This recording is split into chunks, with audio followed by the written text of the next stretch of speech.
بسم اللہ الرحمن الرحیم نحمده ونصلی علی رسوله الکریم اما بعد فاعوذ باللہ من الشیطان الرجیم بسم اللہ الرحمن الرحیم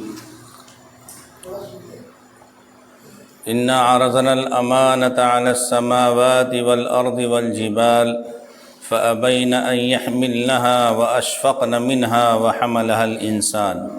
انه كان ظلوما جهولا وقال النبي صلى الله عليه وسلم بني الإسلام على خمس شهادة أن لا إله إلا الله وإقام الصلاة وإيتاء الزكاة والحج وصوم رمضان وقال عليه الصلاة والسلام والله لا يؤمن والله لا يؤمن والله لا يؤمن قيل من يا رسول الله قال من لا يأمن جاره بوائقه او كما قال عليه الصلاة والسلام۔ حضرات علماء کرام، نوجوانان اسلام، پردہ نشین ماؤں اور بہنوں، میرے بزرگوں اور دوستوں،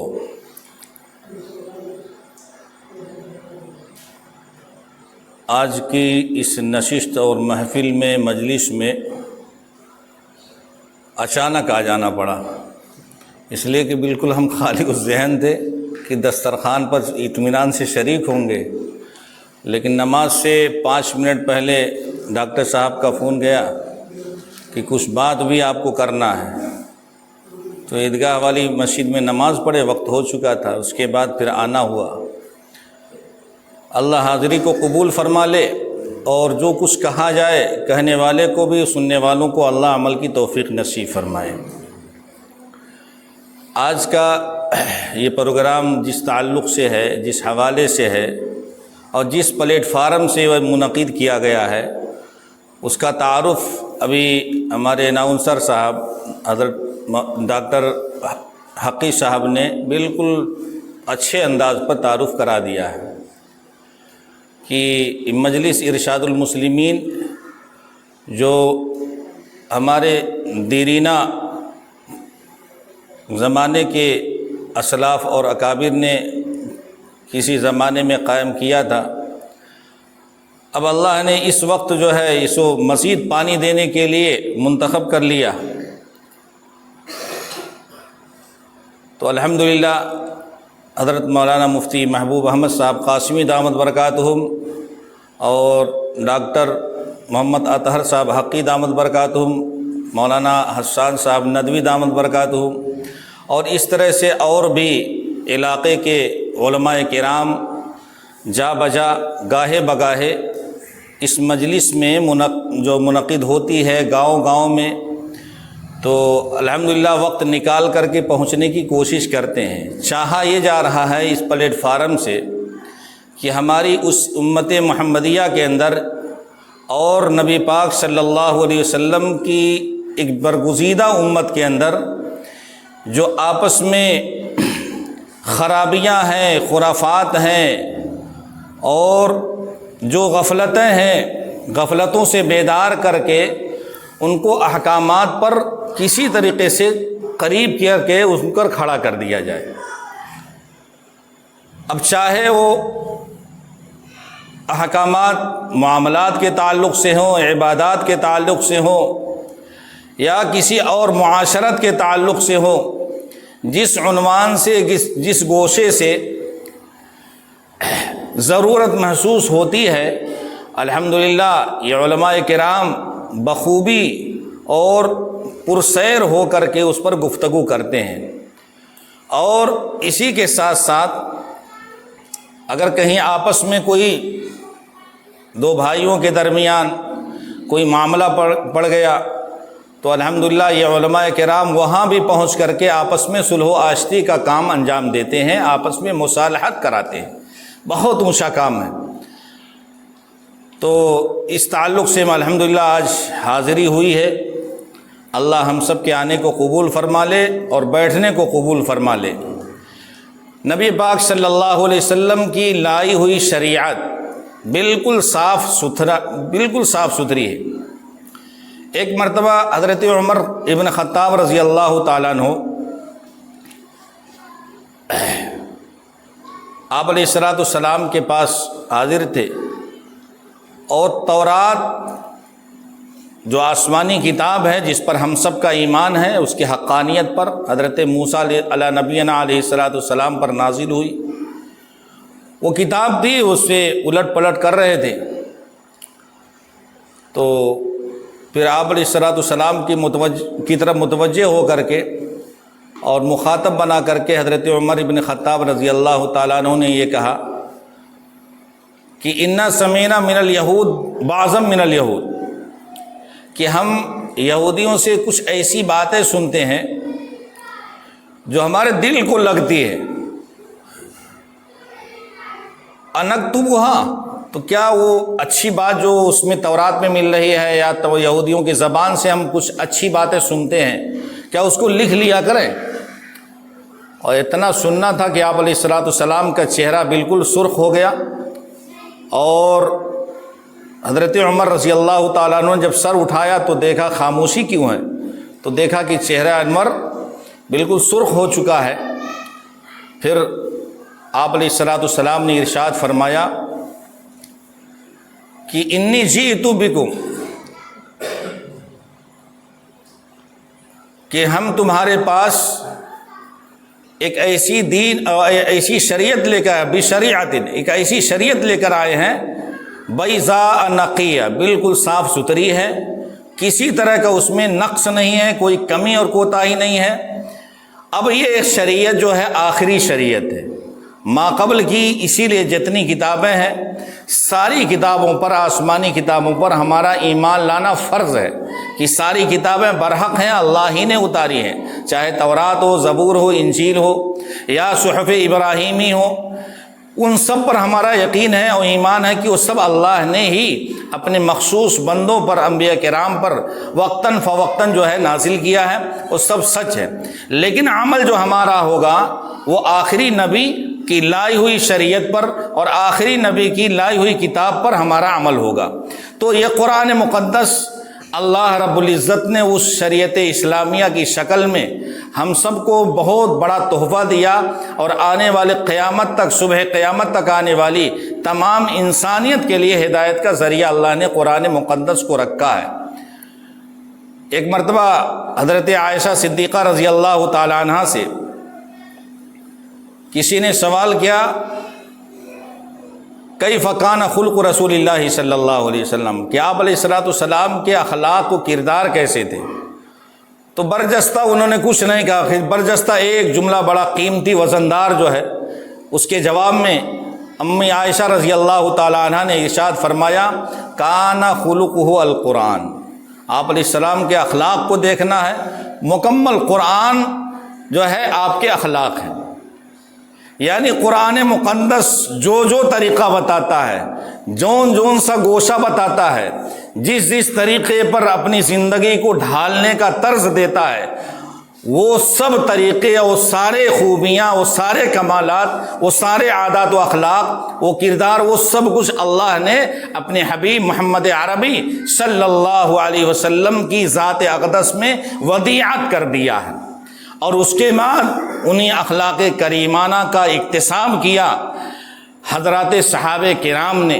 اور اس کے بعد پھر تابعین نے، تبع تابعین نے، پھر فقہا محدثین نے، یہاں تک کہ وہ دین، وہ شریعت، وہ قرآن آج ہمارے سامنے طاقوں میں سجا رہتا ہے۔ رمضان جب آئے گا تو اس کی جھاڑ پونچھ ہوگی، صفائی ہوگی۔ آج امت کے اندر بہت بڑا خسارہ یہ بھی ہے کہ آج یہ امت قرآن پاک کی تلاوت سے دور ہو چکی ہے۔ قرآن پاک کا پڑھنا، پڑھانا، سننا، دیکھنا، ہاتھ لگانا، یہاں تک ہاتھ بھی لگانا، لا یمسہ الا المطہرون، اللہ نے اتنا اونچا کلام اس کو بنایا قرآن پاک کو کہ اللہ نے کہا بالکل جو صاف ستھرا پاک صاف ہوگا، باوضو ہوگا، طاہر اور مطہر ہوگا، کہتے ہیں کہ وہی اس کا حقدار ہے، وہی اس کا حقدار ہے۔ کیا کہ اس کو ہاتھ لگائے۔ اب یہ سوچئے یہ لا یمسہ الا المطہرون اس بات کی غمازی کرتا ہے، اس بات کا اشارہ دیتا ہے کہ واقعی قرآن کو جب ناپاک آدمی ہاتھ نہیں لگا سکتا،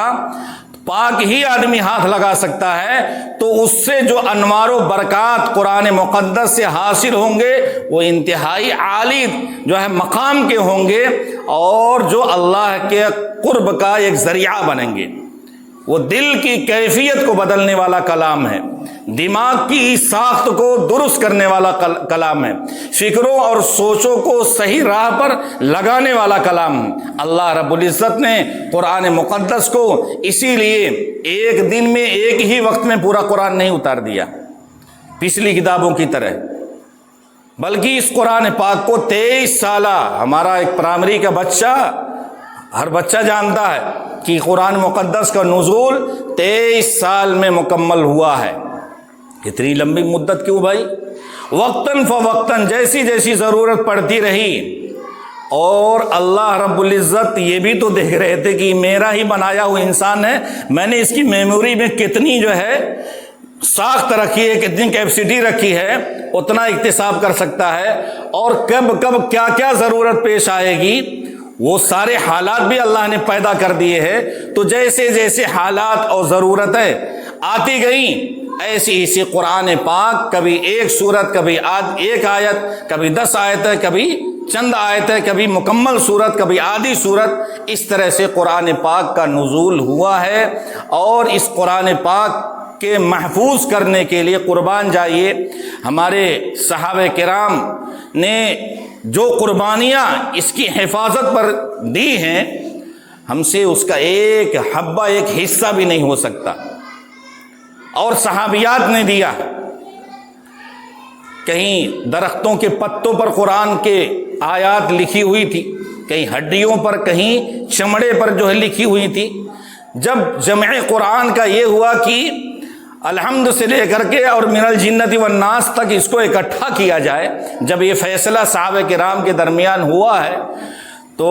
یہ بہت بڑا مرحلہ تھا کہ بھائی کوئی آیت چھوٹنے بھی نہ پائے۔ جیسے اللہ کے رسول پر نزول ہوا ہے اور جس ترتیب کے ساتھ ہوا ہے،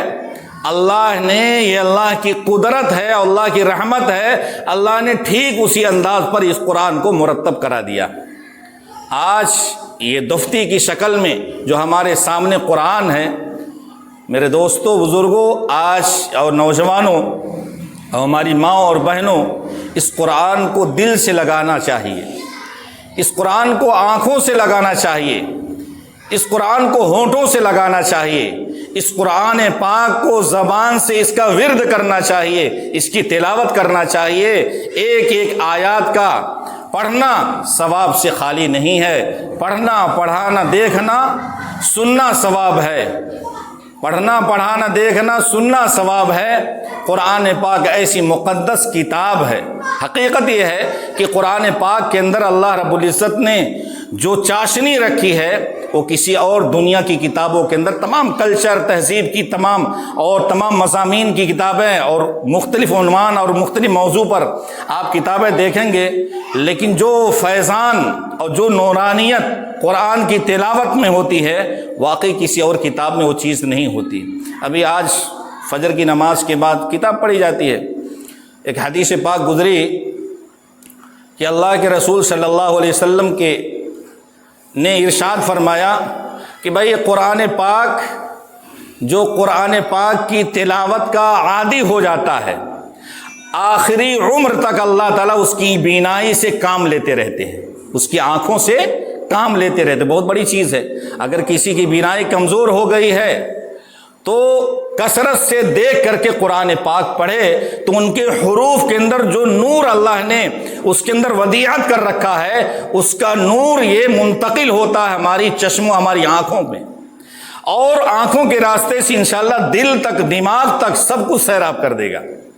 اللہ کثرت سے ہم سب کو تلاوت کی توفیق نصیب فرمائے۔ تو ایک ہے بھائی قرآن پاک کا پڑھنا، پڑھانا، سننا، سنانا، اور قرآن پاک کی تلاوت کرنا،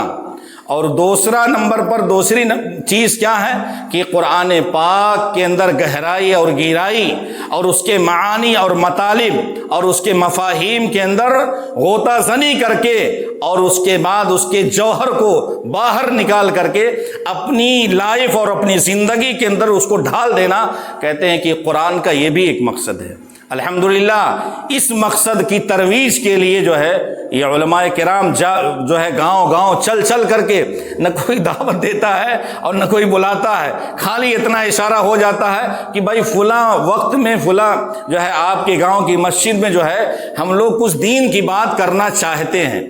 بس اتنا خبر کر دی جاتی ہے۔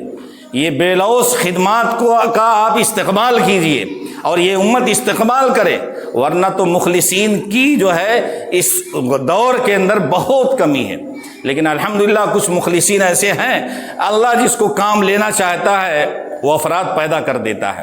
تو بھائی اس قرآن پاک کو سمجھے،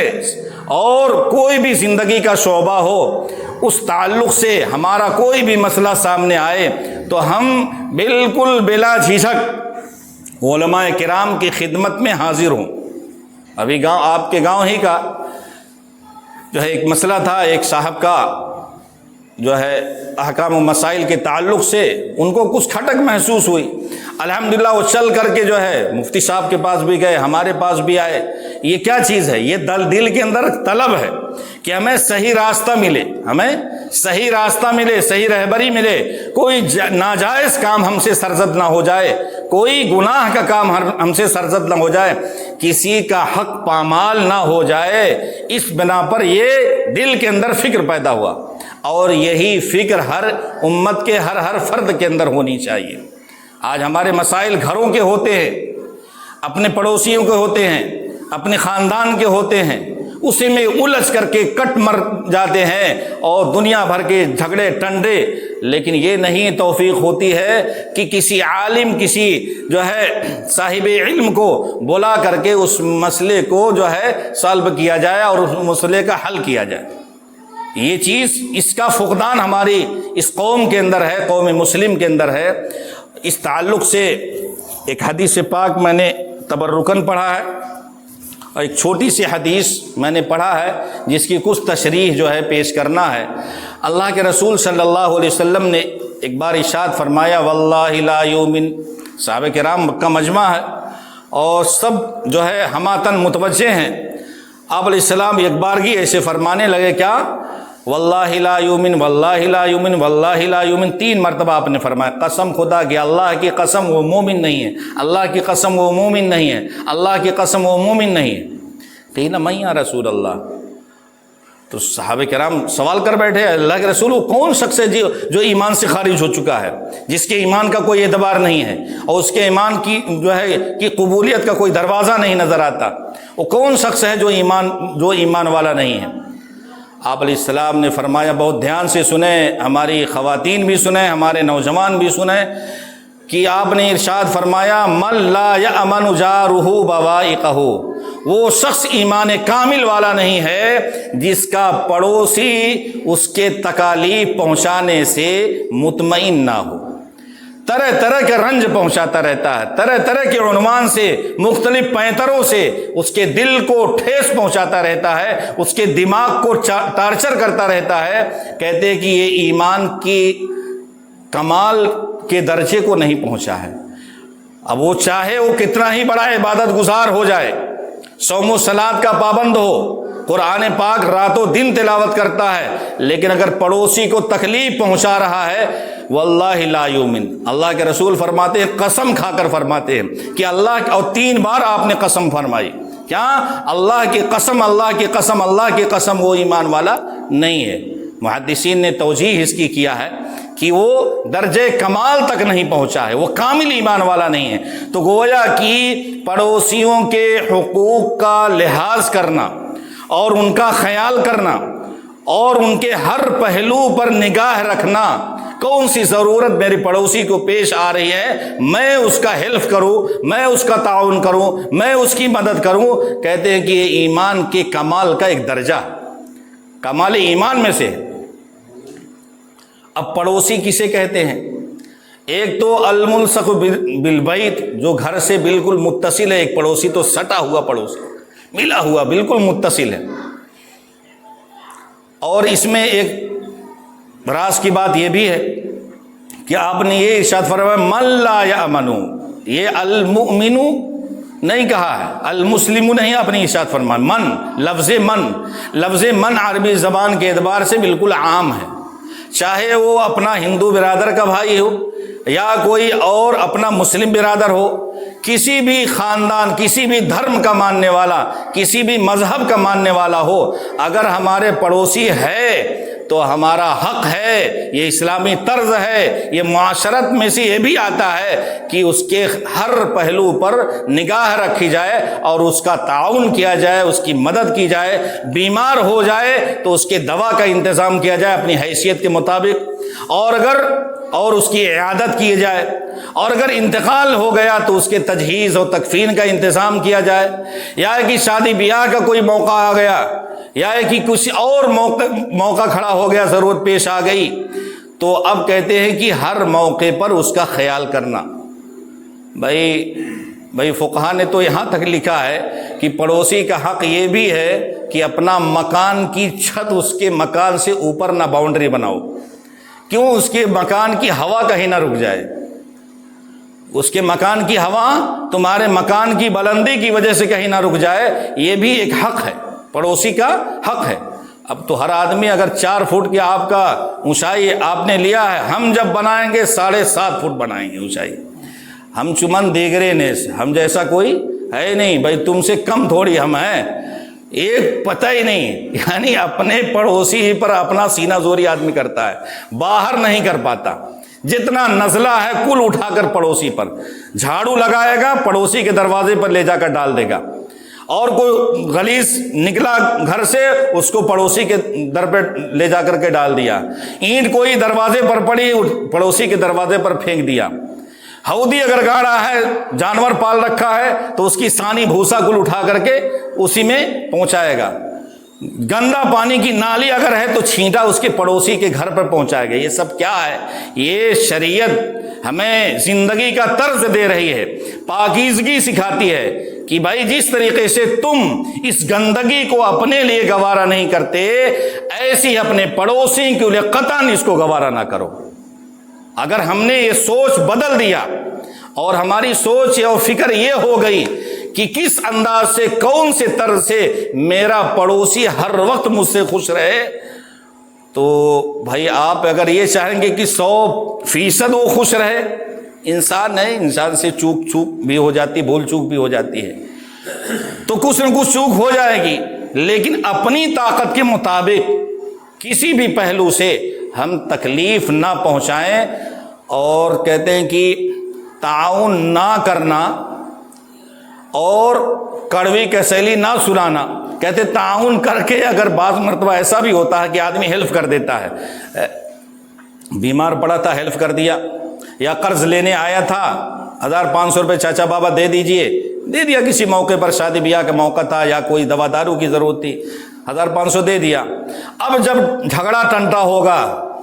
تو اب وہ 500 روپیہ اس کو گنائے گا، 20 آدمی کے سامنے اس کو گنائے گا۔ منت منع کی خدمت سلطان ہمیں کنی، منت شنا سزو کی بخدمت بداشتت۔ کبھی یہ گھمنڈ نہیں کرنا چاہیے کہ ہم نے اپنے پڑوسی کا ہیلپ کر دیا ہے، بلکہ یہ احسان ماننا چاہیے خداوند قدوس نے تجھے توفیق دیا تھا اس کی ہیلپ کرنے کی، اس کی مدد کرنے کی، اللہ نے تجھ سے کرا لیا وہ نیک کام، ورنہ تو اگر چاہتا بھی نہیں کر سکتا تھا۔ تو کہتے ہیں کہ کبھی آدمی کو کسی کے ہیلپ اور تعاون پر احسان نہیں جتلانا چاہیے۔ کہتے احسان جتلا کر ساری نیکیاں آدمی ستیہ ناش کر دیتا ہے، ساری نیکیاں برباد ہو جاتی ہیں۔ اس لیے کبھی بھی اور احسان کرے اور شکریہ کا انتظار بھی نہیں کرنا چاہیے۔ بعض مرتبہ ایسا بھی ہوتا ہے، بڑی کمیاں ہماری ہیں کہ 500 روپیہ کس مصیبت میں پڑا تھا، کوئی آدمی جو ہے اس کو ایک گھونٹ پانی نہیں پلانے کے لیے تیار تھا، میں تھا وہ مرد مجاہد کہ میں نے 500 روپیہ اس موقع پر اس کا ہیلپ کیا تھا، ایک کو مرتبہ جزاک اللہ بھی نہیں کہا، ایک کو مرتبہ جزاک اللہ بھی نہیں کہا، ارے جزاک اللہ خیرہ، اللہ تجھے بدلہ دے گا، کیا ہے؟ اللہ تجھے بدلا تھا، اللہ سے بدلہ لینے کے لیے اور اللہ کے ہاں اجر عظیم حاصل کرنے کے لیے، اللہ کے ہاں مقام اور بلندی حاصل کرنے کے لیے، اللہ کے ہاں قرب حاصل کرنے کے لیے تو نے یہ کام کیا تھا، اللہ ہی اس کا بدلہ تجھے عطا فرمائے گا اور اس دنیا میں بھی اس کی برکتیں دے گا، اور اصل برکت تو انشاءاللہ آخرت میں ملنی ہے۔ تو جہاں بہت سارے پہلو، ان میں سے ایک پہلو یہ ہے، اب پڑوسی کون ہے؟ بعض فقہا نے تو کہا کہ 40 گھروں تک لفظ جار کا اطلاق ہوتا ہے، جار جمع جیران بمعنی پڑوس، کتنا؟ 40 گھر تک۔ اب ماحولیہ کا سروے کر لیجئے کہ 40 گھر دائیں، 40 بائیں، 40 جو ہے پیچھے کا، 40 آگے، پورا گاؤں آ گیا کہ نہیں؟ پورا چمروٹی وغیرہ جتنا ہے یہ پورا حلقہ جو ہے آپ کے پڑوس میں آ جائے گا۔ اگر آپ کے اس ہندو برادر یہ چمروٹی کے اندر اگر کوئی مقیم ہے اور ہمارا بھائی اس ہے، دھرم اس کا الگ ہے، ہمارا دھرم الگ ہے، لیکن انسان وہ بھی ابن آدم ہی کی اولاد، وہ بھی ہے، ہم بھی آدم کی اولاد ہیں۔ اگر کوئی بیمار پڑ گیا ہم کھڑے ہو کر کے اس کا ہیلپ کریں، کوئی اور پریشانی آفت بلا آ گئی ہم کھڑے ہو کر کے اس کا ہیلپ کریں، یہ کریے، انشاءاللہ یہ اسلام کے قریب ہونے کا بہت بڑا ذریعہ ہے۔ یہ اسلام جو آج ہمارے سینوں تک ایمان جو آیا ہے، انہی اخلاق قریبانہ کی برکتوں سے آیا ہے کہ پہنچے۔ بالکل نیت یہ ہے کہ آج تو تہہ تیغ کر دیں گے، سارا سسٹم ہی ختم ہو جائے گا، نہ رہے بانس نہ بجے بانسری۔ اور اللہ کے رسول صلی اللہ علیہ وسلم نے اس کے بعد اچھا آپ آئیں، اچھا چادر بچھا دیا، آپ نے کملی بچھا دیا، قربان ہو گیا، اس کے بعد کہنے لگا اشہد ان لا الہ الا اللہ و اشہد ان محمد رسول اللہ صلی اللہ علیہ وسلم۔ یہ ہے اخلاق کی برکت۔ ہم وہ کردار اختیار تو کریں، اپنائیں تو اپنے زندگی کے اندر لانے کی کوشش تو کریں۔ ارے فلانوا تو اگر ایک جملہ کہے ہم اس سے کم تھوڑی، ہم 5 جملہ سنائیں گے اس کو، فلانے موقع پر ہم کو طنز کیا تھا، تانا دیا تھا، ٹھیک ہے ہم بھی ڈھونڈ رہے ہیں کوئی موقع ہے، کبھی پڑے گرے پڑے ہاتھ پیر ٹوٹے تب اس کو ہم بھی سنائیں گے۔ اللہ کے واسطے آپ جس امت کے اندر ہیں، یہ امت مرحومہ ہے اور یہ امت محمدیہ ہے علی نبینا علیہ الصلوۃ والسلام، یہ سب سے آخری بڑی پیاری امت ہے، جس امت میں شمولیت کے لیے اور جس امت میں داخل ہونے کے لیے وقت کا بہت بڑا نبی حضرت موسیٰ علی نبینا علیہ الصلوۃ والسلام رشک کیا کرتے، کاش کا لفظ، کیا کاش میں بھی تو ہوتا اسی زمانے میں اور اسی امت میں ہوتا۔ تو جب نبی رشک کر رہا ہے، تمنا کر رہا ہے، آرزو کر رہا ہے، ہم اسی گھر میں پیدا ہو گئے اور اس کے بعد ہم ناقدرے بن گئے، اسی گھر میں پیدا ہو کر کے اور ناقدرے بن گئے۔ اور ناقدری سے دولت لٹ جاتی ہے، یہ بھی یاد رکھیں۔ جو نعمت کی قدر نہیں کرتا خوشحالی کے وقت میں، تو اللہ پھر اس کو ابتلائی زندگی میں ڈالتے ہیں۔ اس لیے نعمت آئے، اللہ خوشحالی لائے تو بلا جھجک اپنی حیثیت کے مطابق، بلا تکلف، اللہ کے ارشادات، نبی کے طرز اور نبی کریم صلی اللہ علیہ وسلم کی سنت کے مطابق سخاوت کا دریا بہانا چاہیے۔ جہاں ضرورت ہو، کبھی مسجد کی ضرورت پڑ گئی، مدرسے کی ضرورت پڑ گئی، مکتب کی ضرورت پڑ گئی، اور کبھی جو ہے پڑوسی کی ضرورت پڑ گئی، یا گاؤں میں پورے سماج کی ضرورت پڑ گئی، تو ہر پہلو سے ہم اس کا تعاون کریں، ہر پہلو سے تعاون کریں۔ اور یہ کام اگر ہم اپنا لیں گے تو اللہ رب العزت کی ذات سے قوی امید ہے، انشاءاللہ چند دنوں کے اندر اگر ہر آدمی، ہر نوجوان، ہر گھر کا ذمہ دار اس بات کا فیصلہ کر لے تو چند دنوں میں آپ اپنے گاؤں کی، اپنی بستی کی کیفیت بدلی ہوئی دیکھیں گے انشاءاللہ۔ کہ اگلی بار جب مفتی صاحب کا پروگرام ہوگا تو انشاءاللہ آپ جو ہے مفتی صاحب بھی جو ہے یہ رش کریں گے کہ واقعی کاش ہمارا بھی گاؤں ایسا ہو جاتا، فلانا گاؤں ایسا ہو جاتا جیسا یہاں تبدیلی ہوئی ہے۔ لیکن آدمی ٹھان تو لے، پہلے آدمی کہہ رہے جب کہو نہ کرتا تو ہم ہی جو ہے سب سے بڑے بزرگ بن گئے ہیں۔ نہیں بھائی، ہم جس امت میں ہیں اس نبی کے نام لیوا ہیں اور اسی نبی کے عاشق اور محب اپنے آپ کو گردانتے ہیں، تو ہم نے نبی پاک صلی اللہ علیہ وسلم کی ذات سے جو کچھ صحابہ کرام کے واسطے سے ہم تک دین پہنچا ہے وہ ساری سنتیں اپنی زندگی میں اپنانے کی کوشش کریں انشاءاللہ۔ پھر دیکھیے ہماری ہی ذات سے پورے گاؤں کے اندر اسلام پھیلے گا، ہوائیں پھیلیں گی، اخلاق پھیلیں گے، آپس میں نفرتیں قدورتیں جو ہیں وہ سب انشاءاللہ جنازہ ان کا نکل جائے گا، اور آپس میں اتحاد کی اور اتفاق پیدا ہوگا، اور جس سے قوت ہماری اور مضبوط ہو جائے گی اور ہماری ساخت مضبوط ہو جائے گی، اور اس کی برکتیں اطراف اور علاقے میں بھی انشاءاللہ پھیلیں گی۔ تو من لا یأمن جارہ بوائقہ، بائقہ کی جمع استعمال کیا اللہ کے رسول صلی اللہ علیہ وسلم۔ ایک تکلیف کا پہلو نہیں، اس کا مطلب ہے کہ مختلف پہلو ہیں تکلیف پہنچانے کے، مختلف، کبھی زبان سے آدمی تکلیف پہنچاتا ہے، کبھی جو ہے طریقہ کار سے جو ہے تکلیف پہنچاتا ہے، کبھی جو ہے اپنے چال ڈھال سے جو ہے تکلیف پہنچاتا ہے، کبھی کچھ جملہ کہہ کر کے تکلیف پہنچاتا ہے۔ تو یہ سارے پہلو جو بھی تکلیف پہنچانے کے ہیں ان سب سے اپنے دامن کو ہمیں بچانا ہے، اور جو خوشی پہنچانے والے پہلو ہیں اور اتحاد پیدا کرنے والے پہلو ہیں، آپس میں محبت پیدا کرنے والے پہلو ہیں، ان سارے پہلوؤں کو اپنی زندگی میں لانے کی کوشش کرنا ہے۔ اگر یہ فکر پیدا ہو گئی تو انشاءاللہ بہت بڑا کام ہوگا۔ اور اسی کے ساتھ ساتھ جو ہے ہم جب یہ ماحول بنائیں گے اور ہر آدمی یہ سوچے کہ میں آج سے انشاءاللہ اس سنت پر عمل کروں گا کہ اپنے پڑوسی کو کسی طرح سے ہم تکلیف نہیں پہنچائیں گے، اور جو بھی ضرورت آئے گی تو انشاءاللہ ہر ضرورت پر اپنی حیثیت کے اپنی طاقت کے مطابق ہم انشاءاللہ ضرور کھڑے رہیں گے، تو اللہ ہی قوت عطا فرمائے گا، اللہ ہی جو ہے نصرت عطا فرمائے گا، اور اللہ ہی رب العزت دلوں کو جوڑیں گے، دلوں میں جوڑ اللہ پیدا کر، الف بین قلوبہم، اللہ ہی جو ہے الفت پیدا کر دیتا ہے۔ تو اگر جو ہے اللہ نفرت پیدا کرنے پر آ جائے کوئی الفت نہیں پیدا کر سکتا، اور جو بندہ چاہتا ہے آپس میں جوڑ کو تو اللہ وہاں جوڑ ضرور پیدا کرتا ہے۔ تو اس لیے بھائی اپنے پڑوسی کے حق حقوق کا ہر لحاظ سے جو ہے خیال کیا جائے، اور ہر پہلو سے اس کا خیال کیا جائے، اور اسی کے ساتھ ساتھ ہم دیگر اپنا لین دین کا معاملہ درست رکھیں، کسی سے کچھ معاملہ ہے اس کو بھی درست رکھیں، اور اپنے گھر سے اپنا تبلیغ کا کام یہ شروع کریں کہ ہمارا ہر بچہ نمازی، جو ابھی لمبی حدیث شروع میں نے پڑھا تھا اس تعلق سے موٹی موٹی باتیں ہیں کہ ہمارا ہر بچہ نمازی بن جائے، ہمارا ہر بچہ عبادت گزار بن جائے، ہمارے گھر میں ہر گھر میں قرآن پاک کی تلاوت فجر کی نماز کے بعد آواز آنی چاہیے۔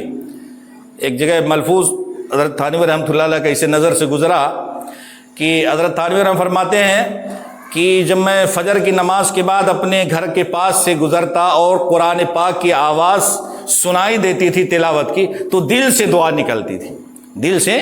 واقعی نورانیت پھیلتی ہے، اور اس کے اثرات جو ہے پڑوسیوں پر پہنچتے ہیں۔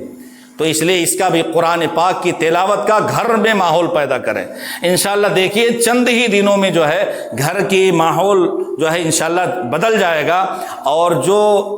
ہم شکایتیں کرتے ہیں اپنے اولاد کے تعلق سے کہ بچہ بات نہیں مانتا، لڑکا بات نہیں مانتا، پڑھنے نہیں جاتا، یا پڑھانے کو بہت ہم چاہتے ہیں لیکن بالکل نہیں تیار ہے کسی طریقے سے، انشاءاللہ وہ جب دیکھا اپنی ماں کو دیکھے گا تلاوت کرتے ہوئے، اپنے باپ کو دیکھے گا تلاوت کرتے ہوئے، تو اور اس کے بعد وہی ماں باپ اس کو اس کی ترغیب دیں گے، تو انشاءاللہ ایک دن وہ بھی آئے گا کہ بچہ کہے گا یار روزانہ یہ مڑوب جو ہے تلاوت ہوتی اور ہم کاہے نہ اٹھ جائیے، تو انشاءاللہ وہ فجر کی نماز میں انشاءاللہ حاضر ہو جائے گا۔ تو بھائی نماز کی بھی تشکیل کریں، اور نماز کا بھی ایک ماحول بنائیں، اور اس کا مزاج جب اپنے اندر آ جائے گا تو انشاءاللہ اس کے مطابق ہم قدم بڑھائیں گے تو اللہ رب العزت یہ پورے جو ہے بستی کے لیے ہدایت کا فیصلہ کرے گا انشاءاللہ۔ اللہ سے دعا ہے چند باتیں جو نکلی ہے ایسے بے تکلف جو بھی آیا وہ کہہ دیا، اللہ کہنے والے کو بھی اور سننے والیوں کو اللہ عمل کی توفیق نصیب فرمائے۔ وآخر دعوانا ان الحمد للہ رب العالمین۔